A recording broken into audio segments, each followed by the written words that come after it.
We want to welcome everybody to the Watch This Shit podcast. You can be anywhere in the world, but you're here with us. My name is Sam, the movie apprentice, and today I have my collaborator and cooperator here. Seneca, go ahead and introduce yourself. What up, everybody? It's Seneca, the Mood Professor. Got Sam in the driver's seat, so we're going to get this thing popping for real. Let's go. Appreciate it. With this podcast, we're going to give you a definitive decision on whether you should watch the movie or not.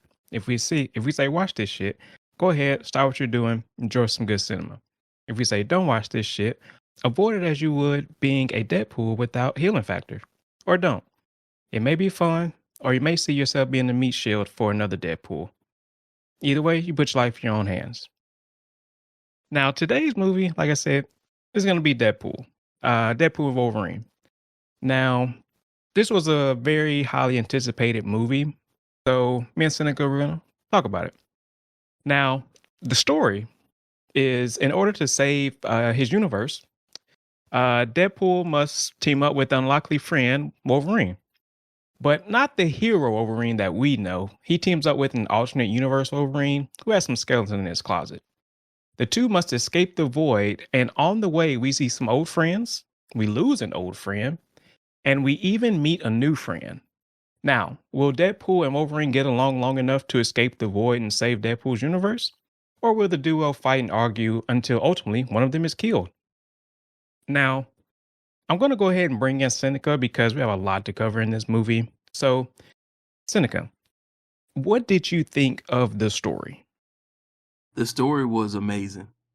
The story really dove into what makes people care about these characters and comic book movies in general. We're going to talk about it. I know we are. We're going to get into it.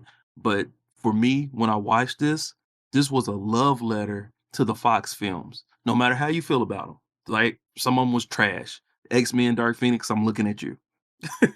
Some of them were amazing. Logan, I'm looking directly in your face. But regardless of that, and they even show it in the outro, they put their heart, soul, everything into these movies. Everybody tried. Except my girl, what's her name? Love her to death. She played Mystique in the First Class and onward. Jennifer Lawrence. Yes, love her to death. But by that second film, she was tired of putting on that goddamn makeup. So, so she didn't want to do it no more.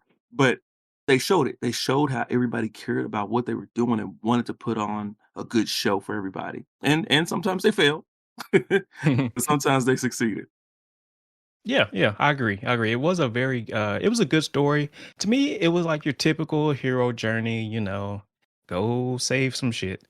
But I also felt like it was very, very top heavy. There was a lot of stuff going on in the beginning, but by the time like the third act rolls around, you're like, oh, I forgot the TVA was doing something. Like, when I watched it the second time around. Talk about the TVA for a moment. They are ineffectual and inefficient. These motherfuckers was watching the dude do the bullshit on the screen and didn't come until after everything was done. Like, you got little devices where you can go anywhere. Run up on this dude. Paradox was nothing. He was a nothing villain. And luckily they had a secret villain. Because if it wasn't for that, I don't feel like it would have been enough conflict.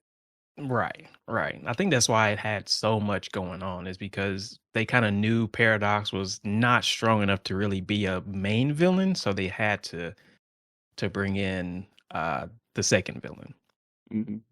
And we can talk about her. I mean, we have to. I feel like we have to. We're going to talk about her. There we go.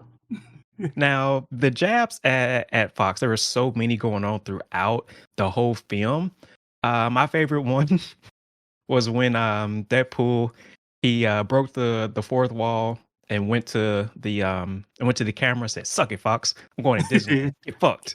That was it was so early in the movie, but it kind of set the tone as to the difference from Disney and Fox. And you really saw that with Wolverine, because I felt like we got a more comic book traditional Wolverine, Mhm. like where he's just a drunk that calls everyone bub and he has forks for claws. But Mhm. that's kind of who he is in the comic books, regardless of the size. And they made a joke about that one also. But like, what did you think about the jabs that they were making at Fox, and which one was your favorite one? I love the jabs. I love the jabs because some of the stuff that they did in this movie were things that I've been saying for years were wrong with the Fox property, with them owning the X-Men characters and not really paying service to them. Not my favorite, but one of them I love was the the Wolverine suit. Deadpool made a joke and said he actually has on the spandex like he's not ashamed of being in a superhero movie because Mm, it's a fucking superhero movie. I hate it. I hated the way Bryan Singer started it, and he had everybody put on that black leather, and they made a joke. Scott Summers turned to Wolverine and he said, "What do you expect? Yellow and blue spandex." mm. And what good came out of that is X-Men 97 spun it and had Cyclops tell somebody, "What did you expect? Black leather." Right? Years later, it paid off. My favorite riff, though, my favorite riff, and we'll get to the secret cameos, but somebody was telling all the people that died trying to trying to get out of the void, which is the area that they got sent to in the second act. And they said one of the people that passed away was the Daredevil. And of course, Deadpool, "Oh, I'm sorry to hear that." And Elektra looks him in the face and says, it's okay. Because it is. Because it is. Nobody wants to see Ben Affleck back as Daredevil, especially not Oh, Jennifer Garner. that's true. That's true. It was like I said, it was such a good movie, and I kind of feel like you said, it was a love letter. Like Fox had to die in order for us to get this. Yes. That's what I feel. Yes. You Now, are 100% right. another good thing that we talked about during the movie was the soundtrack. I feel like the Ooh. soundtrack was done very well. From the opening scene with NSYNC to the epic fight scene, featuring Ti, Bring Him Out. There was a Mhm. range, a wide range of songs from almost every genre. Now, they even had like when Deadpool and Wolverine. Wolverine were fighting Mhm. in The the car. Honda, Uh-huh. when Wolverine first slams Deadpool's head into the Mm. radio, the very Mhm. first song is from The Greatest Showman. It sure is. I was like, and it took the second watch, and my fiance, she pointed out, she's like, "Oh, that's from The Greatest Showman." I was like, "Oh," it's just so many hidden Easter eggs. But the soundtrack to me was very well thought out, and I give my props to the music director on this one. But what did you think about the soundtrack? Love the soundtrack. Love the soundtrack. It cannot be understated that that is what gave the movie a heartbeat that pushed the capillaries through the system, and they used it at perfect timing. Even when Wolverine and Deadpool first did their throwdown, and you hear the sword clanging against the animanium claws, and then they stop the music, and then you hear just ding, ding, ding, and then boom, they kick back in with the AC/DC joint, and you're like, "Oh my god, they are the way they're lining up the songs is perfect, especially the Ti joint." Because they didn't just play Bring 'Em Out. They played Bring 'Em Out, and then when they rolled up to the fight, they put a remix, like a spin to it Mhm. that made it hit even harder for the pose, for the dramatic pose. Pretend like we didn't know Wolverine was gonna join them for the fight. But sure, okay, let's pretend like it was a chance that he wasn't gonna come. But my favorite, of course, was the "Bye Bye Bye" opening scene, and that's honestly probably my favorite scene in the movie, even though I have a major point of concern with it. Oh, mm, Yeah, let me you might was know. it the and I so when he was doing the dances they were kinda trying to focus on him, like, almost like Steadicam where they were trying to focus on him, but it kept kinda shifting a little bit, and it kinda to me, it kind of felt like, this is a little sloppy. I don't think this is going the way that they kinda planned it." Or is it something else that you It's something else. But no, that's a good point. It did look very raw, Mhm. very the way they shot it. Yeah. I wish it would have been more smooth because you could have seen it. So I saw the guy that actually did the NSYNC dance.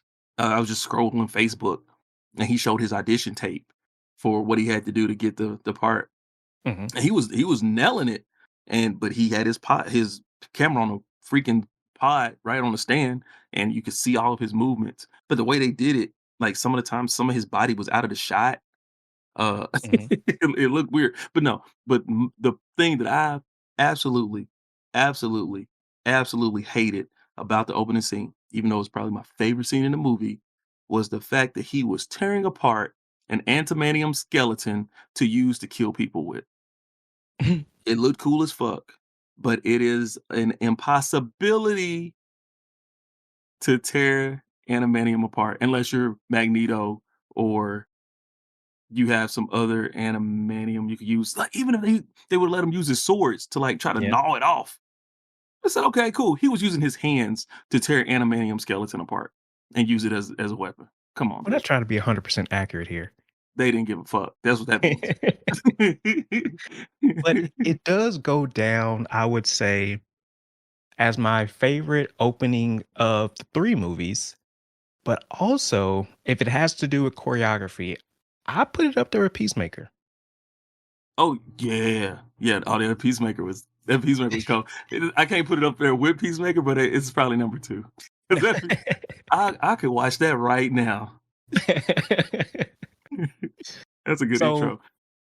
so let's talk about before we get to the characters, something you hinted on was well, I hinted on, think, was the CGI. Now, Marvel has been known to just have bad CGI, as Cheap of out. late. Yeah, but with this one, I felt like it actually looked kind of good. Like certain characters that had CGI elements to them, they were done really well. Like what did you think of the CGI? I think I'm on the opposite side of the spectrum with you, and I'm gonna tell you why. Okay. That fucking zombie Deadpool head looked like Ah. something from Coco Melon. The shit was bad. And that wasn't the only one. Now a lot of it they hid. Like Colossus, he was in the shadows for most of his scenes. They didn't really show him that much. Mhm. But anything else they had to do, even one of the coolest scenes of the movie, when somebody got the skin ripped off of their bones, it looked if you really look at it, it looks cheap. It Mhm. looks cheap. It looks like they're just playing. Now, aside from like the super CGI people, and I also believe Hugh Jackman might have been CGI for the shirtless scenes. Uh, but aside from that, the other stuff was cool. Like the fights, of course, you could Mhm. tell they used CGI in the fights, but it Mhm. wasn't distracting because the way the colors meshed or moved, it was so quick that Mhm. I couldn't detect it. Like maybe somebody that's actually a programmer, animator could see it, but I couldn't Mhm. see it because it was too fast. I can see that. I can see that. Now let's get to the meat and potatoes. So Mm. the characters. I want to start off with who I thought were very good characters. We had Ryan Reynolds, Hugh Jackman. Um, they killed it. Chris Oh yeah, Evans killed it. yes. Daphne Keane, she did a great job as her call as X-23. And then those surprise Hmm. Wesley did a Yeah, very good job, but I felt like his iconic line was a little forced. It didn't have the same conviction as it did it in was. Blade. It was 100% fan service.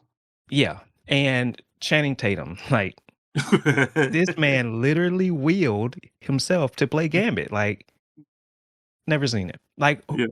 who what did you think of the performance of the characters that were the strong characters? Now we're gonna talk about the bad ones also. Mm. The strong characters performances carried the movie. Like That's true. honestly, carried this movie on their shoulders. If it wasn't for those performances, this film would just be just nostalgia bait. Mhm, But because those people did so well and really cared about what they were doing, they they elevated it. And I heard them talk about it. I watched a interview with Ryan Reynolds, and the director, and Hugh. They sent Hugh the script, and he mhm, took it on the weekend, and he called them and left a voicemail telling them what they need to change in the script. Mm. Because he said, if I'm coming back to this character, it has to be something deep. It has to be some reason to resurrect this thing. Because I put it to bed. And Deadpool said, "You're gonna do this till you're 90." I think Wolverine might have been one of my favorites. I mean, of course, it's Wolverine, right? Yeah. But Mhm. this Wolverine was different. Right. Yeah, this Yeah. was a Wolverine that lost everything and didn't even want to be alive anymore, but couldn't die. Mm.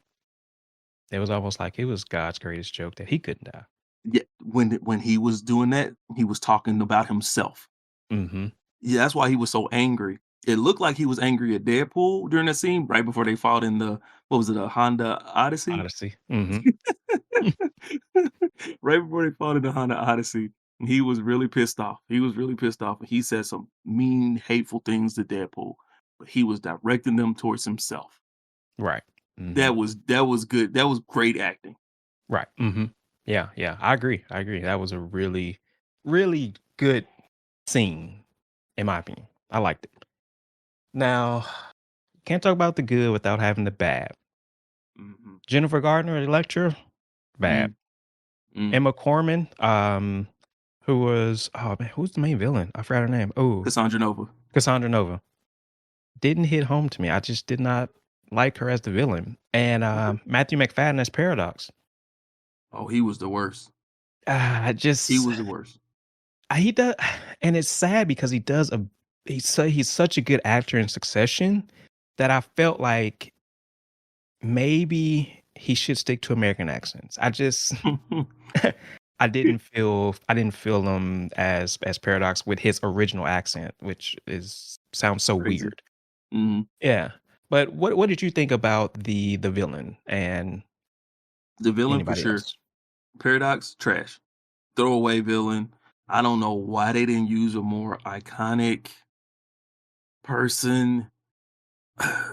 Mm, Something that would really give them a challenge because he was bullshit. He was mhm, 100% bullshit. There was no I didn't feel like he was going to do anything that would really put anybody in danger. He had a device that could mm, erase universes out of existence, but I didn't feel like these motherfuckers was in danger because he was such a pansy. I've never seen mhm, Succession, so I don't know if he's a good actor anywhere else, but he was not good here. mm. Yeah. Cassandra Nova, her character was better than the actor. I loved her powers. I Mm, love the effect, even the effect when she was putting her hand in people's faces. mhm, Oh my god, like, you could see, like, the eyeballs bulge out a little bit as she squeezed her finger between like, that was fucking creepy, but I loved it. mhm, But she was very, kind of whiny. mm, Nothing yeah, nothing, "Oh, Xavier doesn't love me, he never came to save me." Like, it's okay, get over it, bitch. Uh, and, of course, Elektra. Jennifer Garner was never good as Elektra, so Nope. technically, that's on brand, but I also wish they would have picked somebody else. I heard a rumor that they wanted to put Nicolas Cage as Ghost Oh, it's Rider. Ghost Rider? Yeah. Mm. I would have liked him to be in there for maybe 2 minutes. Any more than that, that's too much Nicolas Cage. I See al like, when they were rolling up to the fight scene, I almost thought their, like, Ghost Rider was somewhere in there because as they were rolling through, Ant-Man's hands, the car was on fire, and it kinda looked like Ghost Rider's wheels. I Uh-huh. was like, "Oh, shit, it's Uh-huh. Ghost Rider?" But they let me down. Yeah, a little bit. There's a lot Yeah. of people they could have put in that they didn't. But, I mean, hey, there's But that leads up to my next question. mhm. Now, would you watch another team up of these 2, or is 1 movie enough? I think we're gonna have to watch another team up of this too. I think they're gonna force us to.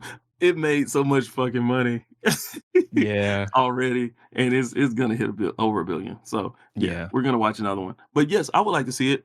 Actually, the team up of Wolverine and Deadpool is what the team up of Cable and Deadpool should have been. Mm, Yeah, they squandered that. They squandered that because in the comics, Cable and Deadpool are always that straight man and foil duo, right? Mhm. You got the odd crazy dude, and you got the dude that's playing it 100%. Yeah, we got to go in here and we got to, you know, complete the mission, whatever. And this other dude is like skipping and goofing off. So the same thing, except they use Wolverine, and I feel like Cable got the short end of the stick. Deadpool 2 sucks. Yeah, it was I in my script, I was like, "Should I mention Deadpool 2? 'Cause I don't remember what happened in it." It's a bad movie. Yeah, like, when they was like, "Oh, she's back," I was like, "I thought she died."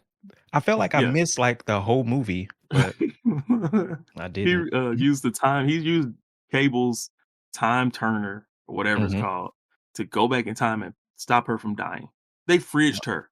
I really like that actor, Mhm. Monica, but I can't say her last name, but I first saw her in Firefly, loved her to death, and when she was in Deadpool, I was like, "This is amazing," and they actually gave her shit to do.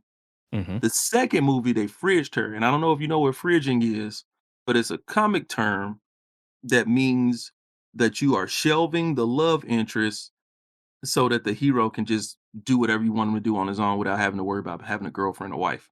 It became popular Mm. because Cal Rayner's girlfriend, who was the third or fourth Green Lantern, I can't remember. She got put in the fridge and died. Like the kids Oh. in the 80s. Yeah, the shit is crazy. Uh, Huh. I've never heard of that, but hey, learned something new. Alright. Well, anything you wanna add before we get into final verdict?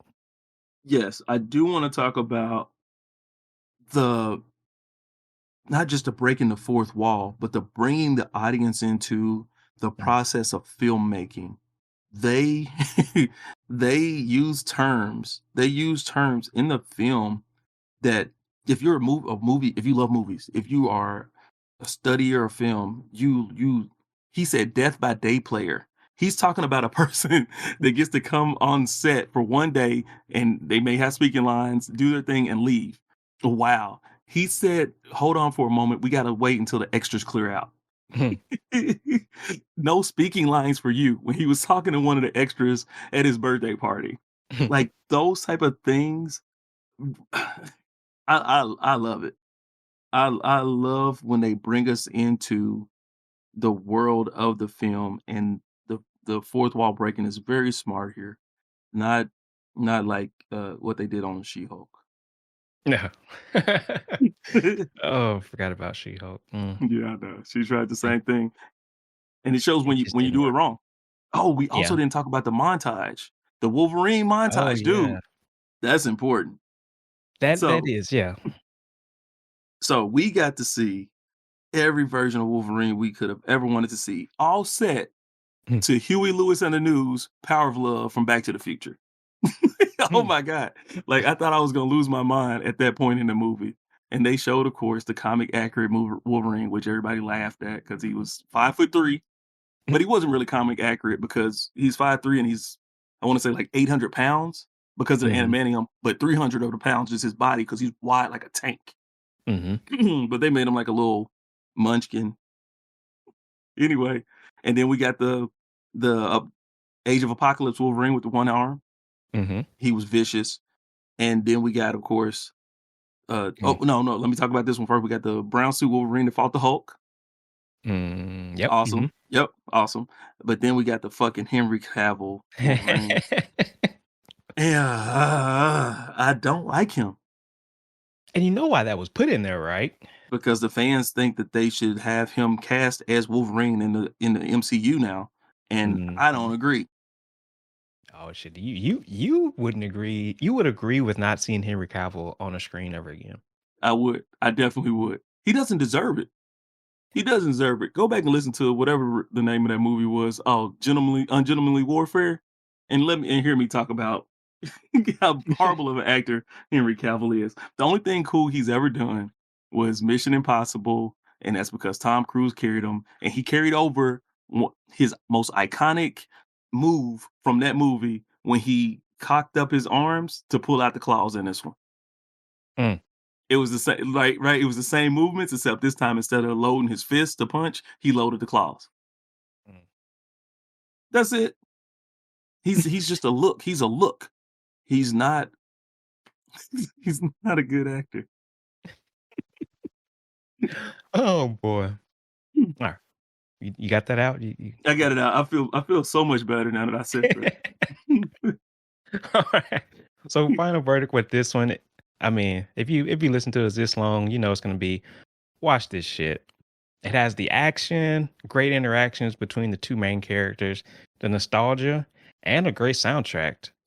The story for me is a little bit typical, albeit a little slow, but we didn't go to watch just the story. We wanted to see Deadpool and Wolverine on the same screen. Seneca, what about your thoughts? I'm with you. I'm with you 100%. Yeah, the story was a little bit on the weaker side, but you gotta watch this shit. This is the best comic book movie since Endgame. It is. There's no argument. There's not a whole lot of competition. Yeah, like you said, the story's on the weaker end, but it's the characters that we came to see.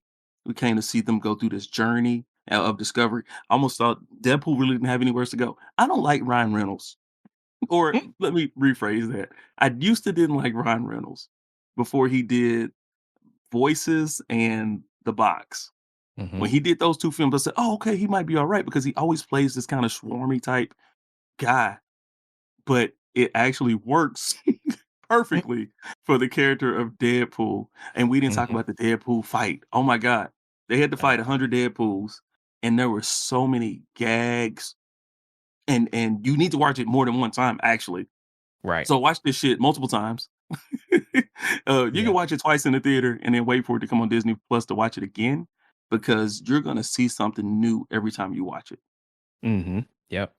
And like, Yeah. what was um the Deadpool, the kid Deadpool that was cursing? That she was like, "Oh, she's got a potty mouth." That's actually their kid.